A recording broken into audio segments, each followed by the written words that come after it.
નમસ્તે મિત્રો, આપનું સ્વાગત છે યુટ્યુબ ચેનલ ગ્લીમ ઓફ ગોડમાં. આપણે શ્રીમદ ભાગવતના 10મા સ્કંદમાં આગળ વધી રહ્યા છીએ. છેલ્લે આપણે 10મા સ્કંદનો પૂર્વાર્ધ પૂરો કર્યો હતો. આજથી આપણે 10મા સ્કંદના ઉત્તરાર્ધ તરફ આગળ વધીશું. 10મા સ્કંદના પૂર્વાર્ધમાં શ્રી કૃષ્ણ ભગવાનની બાળલીલાઓ અને વૃંદાવનના પ્રસંગો વર્ણવવામાં આવ્યા છે. જ્યારે ઉત્તરાર્ધમાં શ્રી કૃષ્ણ ભગવાનના મથુરાના અને દ્વારકાના ઐશ્વર્યની કથાઓ વર્ણવવામાં આવી છે. 10મ સ્કંદ એ માત્ર વાર્તાઓ નથી, પરંતુ મનુષ્યને ભગવાનની નજીક લઈ જવાનો એક ભક્તિ માર્ગનો એક નકશો છે. જે આપણને પ્રેમ, વિનમ્રતા, શરણાગતિ અને સંસારમાં રહીને પણ ઈશ્વરમય થવાની કળા શીખવે છે. તો ચાલો શરૂ કરીએ શ્રીમદ ભાગવતના 10મ સ્કંદનો ઉત્તરાર્ધ. જેમાં સૌ પ્રથમ કથા છે જરાસંઘ સાથે યુદ્ધ. શ્રી સુખદેવજી બોલ્યા, હે રાજન, કંસની 2 રાણીઓ હતી. મોટી રાણીનું નામ અસ્તિ તથા નાની રાણીનું નામ પ્રાપ્તિ હતું. કંસના મૃત્યુ બાદ બંને શોકાતુર બની પોતાના પિતા જરાસંઘને ઘેર જતી રહી. જરાસંઘ મગધ દેશનો ક્રૂર શાસક હતો. પોતાની પુત્રીઓને વિધવા દશા જોઈ ક્રોધિત બની કૃષ્ણ, બલરામ તથા બધા યદુવંશીઓનો વધ કરવા માટે એણે 23 અક્ષૌહિણી સેના લઈ મથુરાને ઘેરી લીધી. શ્રી કૃષ્ણ ઘણા ચિંતિત બન્યા. એ જ વખતે આકાશમાંથી 2 રથ ઉતરી આવ્યા. એ રથમાં દિવ્ય અસ્ત્રો શસ્ત્રો હતા. શ્રી કૃષ્ણ બલરામને કહેવા લાગ્યા, યાદવો ઉપર ભારે વિપત્તિ આવી પડી છે, માટે શત્રુનો વિનાશ કરવો આપણું પરમ કર્તવ્ય છે.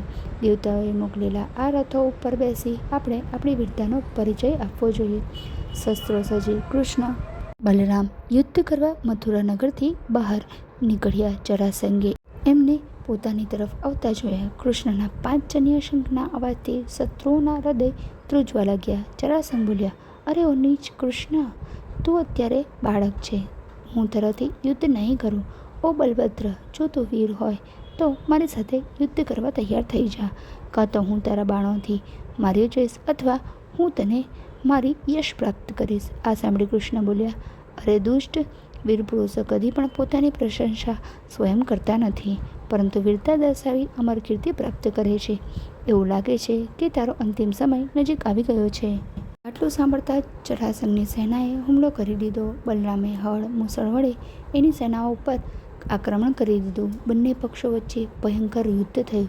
કૃષ્ણે શત્રુ સેનાને નષ્ટ કરી નાખી. લોહીની નદીઓ વહેવા લાગી. બલરામ જરાસંઘને પકડી મારી નાખવા માંગતા હતા. આ જોઈ કૃષ્ણ બોલ્યો થયા, હે બલરામ, આ નીચને હમણાં ન મારતા. એટલે બલરામ રોકાઈ ગયા. કૃષ્ણ ઈચ્છતા હતા કે જરાસંઘ પોતાના અન્ય દૈત્યોને પણ યુદ્ધમાં લઈને આવે તો એમનો પણ સાથે વિનાશ થઈ જાય, માટે એને છોડી દેવામાં આવ્યો.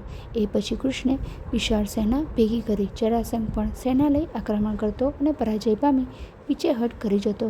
આવી રીતે એમણે 17 વાર આક્રમણ કર્યું અને પીછેહટ કરી.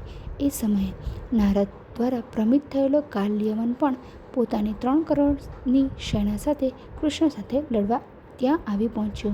બીજી બાજુ જરાસંઘની સેના હતી. બંને બાજુથી વિપત્તિ જોઈ કૃષ્ણ વિચાર્યું કે આ સમયે યાદવોએ ક્યાંક સુરક્ષિત સ્થાને સંતાઈ જવું જોઈએ. એમણે સમુદ્રની વચ્ચે 12 યોજનના ઘેરાવાળો મજબૂત કિલ્લો બનાવ્યો અને એની અંદર એક સુંદર સુવર્ણ નગર વસાવી પોતાની પ્રજાને ત્યાં લઈ ગયા. એ નગરમાં દરવાજા ના જોઈ લોકો દ્વાર ક્યાં છે, દ્વાર ક્યાં છે એમ પૂછવા લાગ્યા. એટલે એનું નામ દ્વારકા પડ્યું. ત્યારબાદ એ પોતાના મોટા ભાઈ બલરામને કહેવા લાગ્યા, ભાઈ, અહીં રહી નિર્ભય બની પ્રજાનું પાલન કરો. હું અત્યારે વિદાય લઉં છું. બલરામને આટલું કહી કૃષ્ણ કોઈ અસ્ત્ર શસ્ત્ર લીધા વગર નગર દ્વારથી બહાર નીકળી ગયા. આ છે જરાસંઘ સાથે યુદ્ધ નામની કથા. કથા પરથી આપણને શીખવા મળે છે કે હંમેશા આપણે ક્રોધ ઉપર નિયંત્રણ રાખવું જોઈએ. ઘણીવાર ક્રોધમાં આવીને લીધેલા નિર્ણયો આપણા ખોટા સાબિત થાય છે.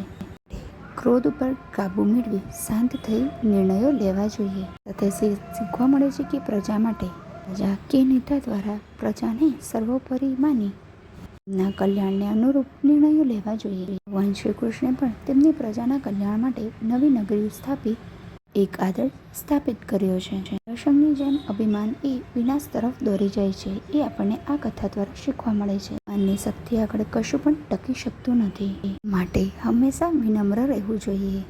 આ છે સંપૂર્ણ કથાનો સાર. બાકીનું આપણે આવતીકાલે જોઈશું. ત્યાં સુધી આપ સૌને મારા જય શ્રી કૃષ્ણ. જો આપને આ વિડીયો પસંદ આવ્યો હોય તો વિડીયોને લાઇક કરજો, શેર કરજો અને ચેનલને સબસ્ક્રાઈબ કરવાનું ભૂલતા નહીં.